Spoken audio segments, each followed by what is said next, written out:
এখন দেখো মানুষ তো রক্ত মাংসের মানুষ, কোনো কিছু না করতে পারলে, কোনো কাজ এসে মিস হয়ে গেলে বা শরীরের কষ্ট হলে, সেটার জন্য কিছু হাতছাড়া হলে, সেটা তো মানুষের মন তো হবেই, সেটা তো মনে হবেই যে এবার হলো না, সেটা আমি করতে পারতাম। কিন্তু কিছুক্ষণের মধ্যে আমি আবার ঠিক হয়ে যাবো না, যে এটা আমার ছিল না, যা আমার তা আমার কাছে আসবে। বন্ধু ব্যাপারটাকে খুব ব্রড টার্মে ভাবতাম, আসলে বন্ধু না, অ্যাকুইন্টেন্স, পরিচিত জন থাকে। বন্ধু হয় খুব কম মানুষ, এবং যে বন্ধু হয় আমি যদি সেই ভাবে চিহ্নে তাকে বন্ধু হিসেবে গ্রহণ করতে পারি, সে কোনোদিনই বিট্রে করে। বন্ধু বন্ধু সম্পর্কটার মধ্যে তো একটা বিশাল বড় বিশ্বাস লুকিয়ে আছে। সেই বিশ্বাস জিনিসটা যখন সেখানে আর থাকে না, তখন সেটা আর বন্ধু বলে বলা যায়। এবং আমাদের এখন যত মানুষ যত এগোয়, যত বড় হয়, আমার মনে হয় তত বেশি ফ্রেন্ড সার্কেলে ছোট হতে থাকে, কাছের মানুষ হয়ে তুমি ধাক্কা খেতে খেতে খেতে খেতে আস্তে আস্তে মানুষ চিনতে চিনতে একটা এমন পর্যায়ে চলে যাবে, আস্তে আস্তে দেখবে খুব কম সংখ্যক মানুষ আছে, খুব কম মানুষ, কিন্তু আমি জানি যে এরাই আমার প্রকৃত ওই কোটেড বন্ধু।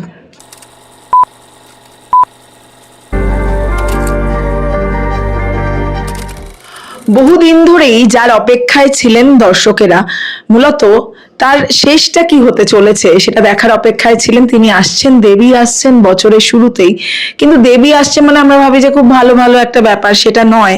এবার বোধহয় আরো জটিলতা নিয়ে জীবনে হাজির হচ্ছেন তিনি, তাই তো? ফার্স্টেই জিজ্ঞাসা করি, দেবীর জীবনেও যেমন ওঠা পড়া, ঠিক তেমনই সৌমিত্রিষার জীবনেও বুঝতেই পারছেন অয়নদা রয়েছেন, দেবীকে যিনি আপনাদের সামনে এনেছেন প্রথম থেকে, এবং অবশ্যই সৌমিত্রিষা কেমন আছে, এবং অয়নদাও নতুন বছরটা কেমন কাটছে আগে শুনি।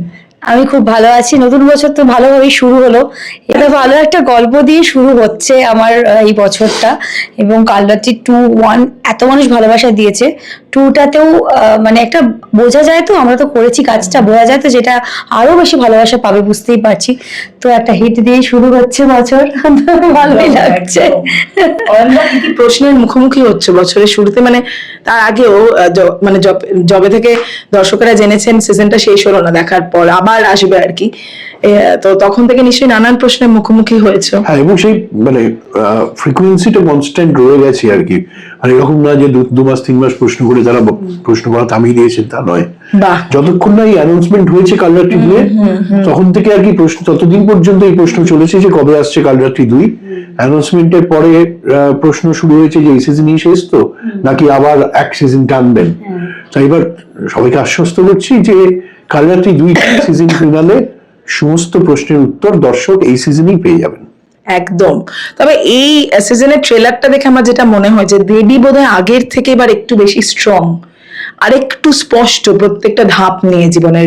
আগের বার যতটা কনফিউজড ছিল সবকিছু নিয়ে, মানে বুঝতেই বোধহয় সময় কেটে গেল যে কি হচ্ছে, এবার বোধহয় একটু স্ট্রং। তুমি যে ধাপের কথা বলছো, পরপর যে ধাপ স্যার দেখিয়েছেন তাও কিন্তু নয়। তুমি হয়তো কালরাত্রি 1-এ যে ঘটনাগুলো পরপর দেখছো, সবটা হয়তো ওই পাজলের, মানে এখানে একটা ওখানে একটা সেখানে একটা, মাঝখানের যে এটা তুমি হয়তো ওই ধাপগুলো দেখোইনি, সেটা জানোই না, তাই ধাপে ধাপে এগোচ্ছে এরকমটা কিন্তু নয়। অনেকগুলো ধাপ যেগুলো দেখানো বাকি আছে, বা কিছু ধাপ হয়তো তুমি দেখে ফেলেছো 2-তে, আবার মাঝখানে কিছু ধাপ দেখবে, বা আগের কিছু ধাপ দেখবে। তো শুরু থেকে সে স্ট্রং ছিল, মাঝখানে সে উইক, নাকি আগের উইক পরে স্ট্রং, সেটার জন্য কিন্তু দেখতে হবে। একদম।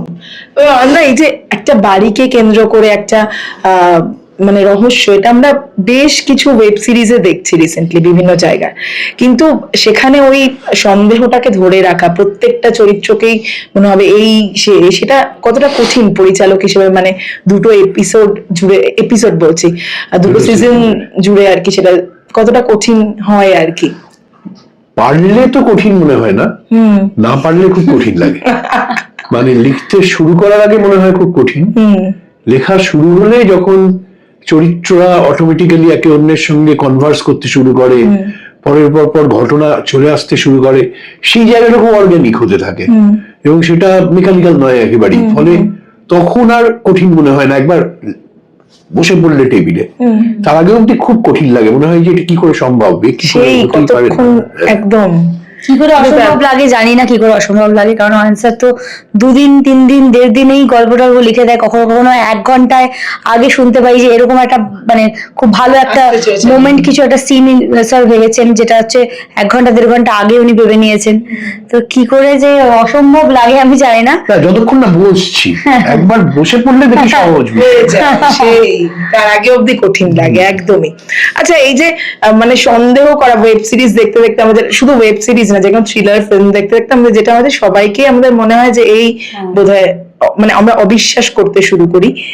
এই মুহূর্তে যা সময়, তাতে আমি সৌমিত্রিষাকে জিজ্ঞাসা করছি, অয়নদাকে জিজ্ঞাসা করছি, এটা হয় যে প্রত্যেকটা মানুষকেই মানে অবিশ্বাসটা দিয়েই শুরু করে। আমরা প্রথমত খুব জাজমেন্টাল হয়ে পড়ছি প্রত্যেকের ক্ষেত্রে, এবং একে কি বিশ্বাস করব, এর কাছে কি যাব, একটু কাছাকাছি কি আসবো, এটা কি হয়, মানে না না না সত্যি। তার কারণ হচ্ছে আমি বলছি যে মানব সভ্যতা দাঁড়িয়ে আছে বিশ্বাসের উপর ভর করে। আজকে একজন মানুষ বাসে করে যাচ্ছে, সে এই বিশ্বাসে যাচ্ছে যে তার পিঠের কাছে যে মানুষটা দাঁড়িয়ে আছে সহযাত্রী, সে তার পিঠে ছুরি বসাবে না। সেরকম রাস্তা দিয়ে হাঁটছে, সে বিশ্বাসটা করছে যে উল্টো দিক থেকে গাড়িটা আসছে, সে এসে আমাকে পিষে দেবে না। এই বিশ্বাসের উপর ভর করে আছে কিন্তু মানব সভ্যতা।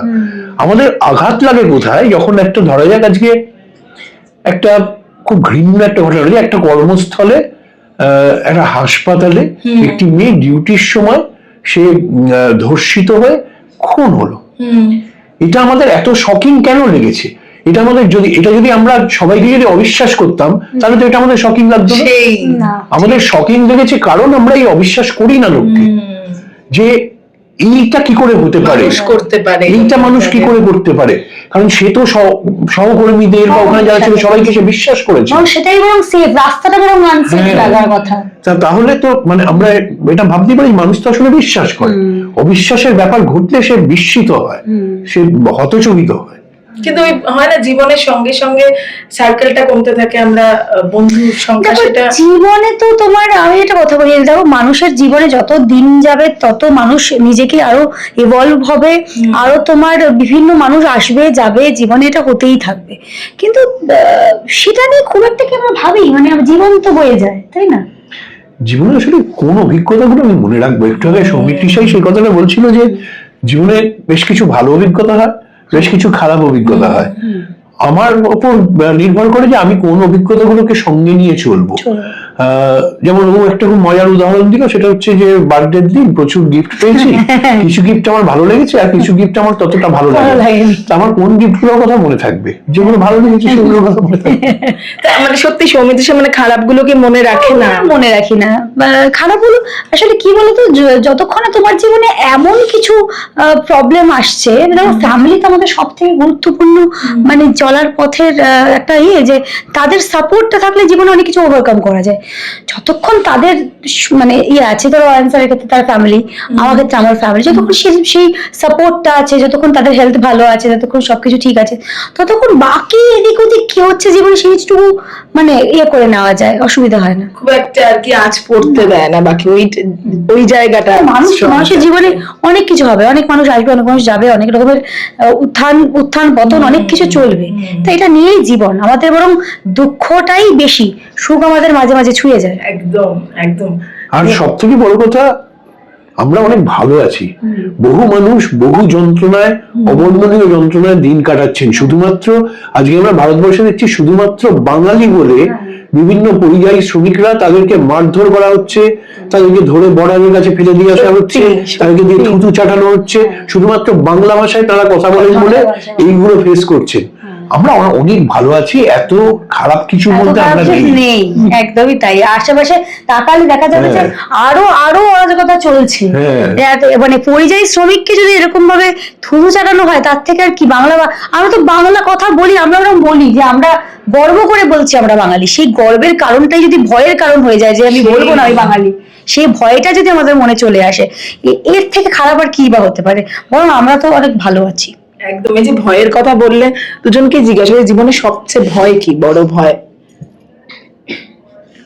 আমার সব থেকে বড় ভয় হচ্ছে খুব প্রিয় মানুষদের ছেড়ে চলে যাওয়াটাই বড় ভয়। হ্যাঁ, এটা সকলেরই তাই হবে। আমার একদমই এক ক্ষেত্রে একদম। এইটা ছাড়াও মানে আমি বলছি এটা সবচেয়ে আগেই সবার থাকে সত্যি, মানে সবচেয়ে কাছে। তারপরও মানে কোন জিনিসটা হারাতে ভয় লাগে? আমি সৌমিত্রী সেকে জিজ্ঞাসা করি অয়নদাকে যে কাজ, নিজের পজিশন, নিজের জায়গা, ওই যে আমি তোমাকে বললাম না, জীবনটা মানুষের জীবন তো দুঃখের ভাগ বেশি, সুখ তো ছুঁয়ে যায়। তো জীবনে অনেক রকম ওঠাপড়া থাকে, যতক্ষণ তোমার পরিবার, তোমার আসল মানুষ, মানে ধরো তুমি যখন, তোমাকে যে কেউ চেনে না, তোমার কাজ হচ্ছে না, তোমার কিছু হচ্ছে না, দুটো তিনটে মানুষ তোমার ওই নিচের সিটে বসে হাততালি দেয়, পুরো সিটগুলো ফাঁকা থাকলেও, ওগুলো ভরে গেলেও তারা বসে হাততালি দেবে, ওগুলো না ভরলেও তারা বসে হাততালি দেবে। ওই মানুষগুলো যতক্ষণ আমার আশেপাশে রয়েছে, সুস্থ অবস্থায় রয়েছে, ততক্ষণ অব্দি কোন পজিশন কতটা কমলো, কতটা বাড়লো, কতটা টাকা এলো, ইনকাম কতটা হলো না, বেশি আর কিছু যায় আসে না। কারণ একটা সময়ের পর মনে হবে যে ওইটাই সব থেকে ভালো ছিল, এর বাইরে আর কিছু নেই। কারণ আসলে কিন্তু সত্যি ওটাই। একদম একদম। আমি আমার কাছে হচ্ছে ভয়ের জায়গা যে প্রিয়জন বাদ দিলে, সেটা হচ্ছে বিড়াল। আমি বিড়ালে খুব ভয় পাই, তার সেই ভয় যে বিড়ালটা হারানো, মানে আমি যেমন না, বিড়ালে ভয় পাই, তার সেই ভয় কাটানোর জন্য আমি যেটা ঠিক করেছি, না বিড়াল পুষিনি, আমি রিসেন্টলি একটা শুট করবো, তাদের 3টে বিড়ালকে নিয়ে শুট করবো। বিড়ালকে কোলে নিয়ে, একটাকে কোলে নেবে, একটাকে এদিকে কোলে বসাবে, একটাকে মাথায় বসাবে, নিয়ে শুট তুমি ছবি দেবে। এই যে 15-16 দিন ধরে বিড়াল নিয়ে আমি শুট করবো, এইটা একটা ব্যাপার আমার কাছে। ভয় কাটানো বাবা, এই বছরটা তাহলে খুব স্পেশাল, মানে ডরকে আগে জিত, এবার এই ভয়টাকে আমার জয় করতেই হবে, এরকম আর কি অয়নদা।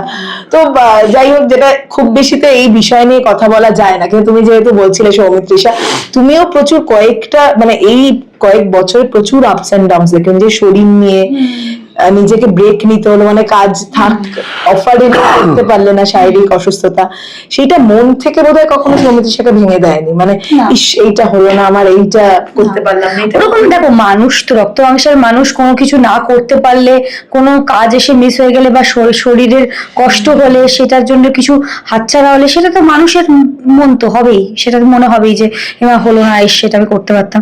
কিন্তু কিছুক্ষণের মধ্যে আমি আবার ঠিক হয়ে যাবো না, যে এটা আমার ছিল না, যা আমার তা আমার কাছে আসবে, আমি যোগ্য হই তার, সেটা আমার কাছেই আসবে, সেটা তো আর কারোর ইউনিভার্স সেটা তোমার কাছে নিয়ে আসবে। যেরকম অনসারের এই প্রজেক্টটা, মানে আমি বলছি একটা কথা, যে ধরো আমি যখন মিঠাই করছিলাম ভারতলক্ষ্মীতে, তখন অনসার টোটাদা ওরা গেছিলেন ওখানে শুট করতে, তখন আমার দেখা হয়েছে, অনসারকে আমি একবার দেখেওছি, কিন্তু তখন তো আমি জানি না যে এরকম একজন ভালো ডিরেক্টর, তার সাথে আমি কাজ করব, আমার প্রথম ওয়েব সিরিজে আমি এত কিছু শিখতে পারবো, এটা আমার ছিল, ইউনিভার্স আমাকে এখানে নিয়ে এসছে। তো যেটা যার পাওয়ার মানে সেটা ঠিক পেয়ে যায়। আমরা সৌমিত্রিষাকে জানি ম্যাচিওর, কিন্তু তুমি কি বুঝলে আরো একটু বেশি ম্যাচিওর হয়ে গেছে? এটা এমনি বাচ্চা বাচ্চা লাগলে আসলে কিন্তু যথেষ্ট ম্যাচিওর, মানে আমার মানুষ সৌমিত্রিষা হয়তো ম্যাচিওর সেভাবে নয়,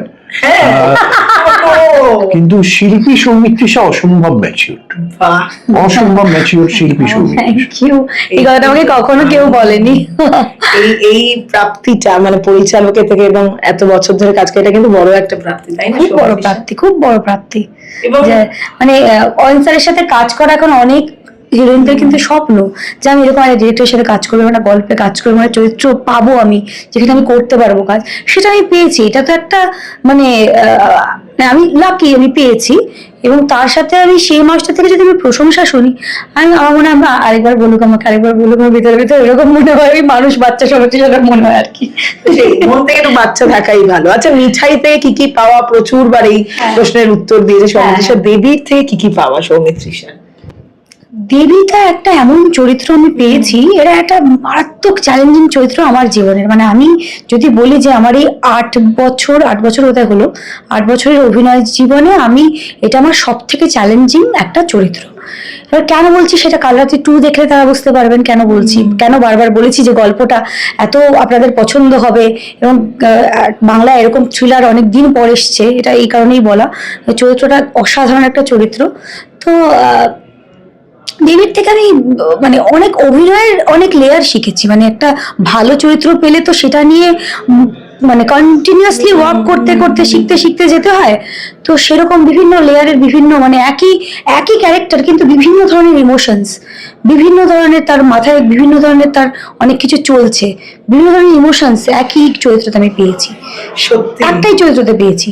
একদম। হ্যাঁ, তো ওই জন্য আমি একটা চরিত্রতে অনেক কিছু শিখেছি। তার সাথে আমার ভালনারেবল হতেও দেখেছি। এটা কি বাস্তবে সৌমিত্রী সে কখনো হয় যে কোনো সিচুয়েশনে, নাকি সেই নিয়ন্ত্রণটা আছে নিজের উপর? ভীষণভাবে কন্ট্রোলড আমি ভীষণ কন্ট্রোলড। মানে আমার যদি মানে এই মুহূর্তে যদি আমার গায়ে কোনো বডিতে পেন হয়, আমি ফিজিক্যালিও খুব কন্ট্রোলড, মেন্টালিও খুব কন্ট্রোল। বডিতে কোনো পেন হলে আমি হাসবো, এখন তুমি বুঝতে পারবে না। আর আমার যদি মাথায় কিছু চলে, আমি যদি মনে করি আমি হাসবো, তুমি বুঝতে পারবে না। আমি অতটাই কন্ট্রোলড। তবে আমি প্রথমবার কিন্তু সৌমিত্রীকে জিজ্ঞাসা করেছিলাম বন্ধু নিয়ে, জানো তো, আমার প্রথমবারই মনে হয়েছিল যে বেস্ট ফ্রেন্ড তার মধ্যে একটা কিছু আছে, বা তো আরো আমার আর কি স্ট্রং হচ্ছে।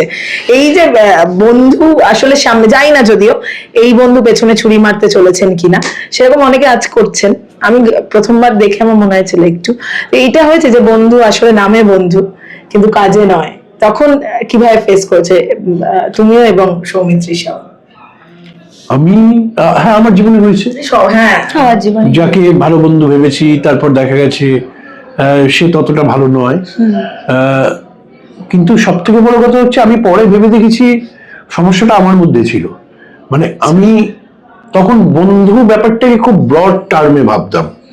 আসলে বন্ধু না, অ্যাকুইন্টেন্স, পরিচিত জন থাকে। পরিচিত জন। বন্ধু হয় খুব কম মানুষ, এবং যে বন্ধু হয় আমি যদি সেই ভাবে চিহ্নে তাকে বন্ধু হিসেবে গ্রহণ করতে পারি, সে কোনোদিনই বিট্রে করে না এবং করেও নি।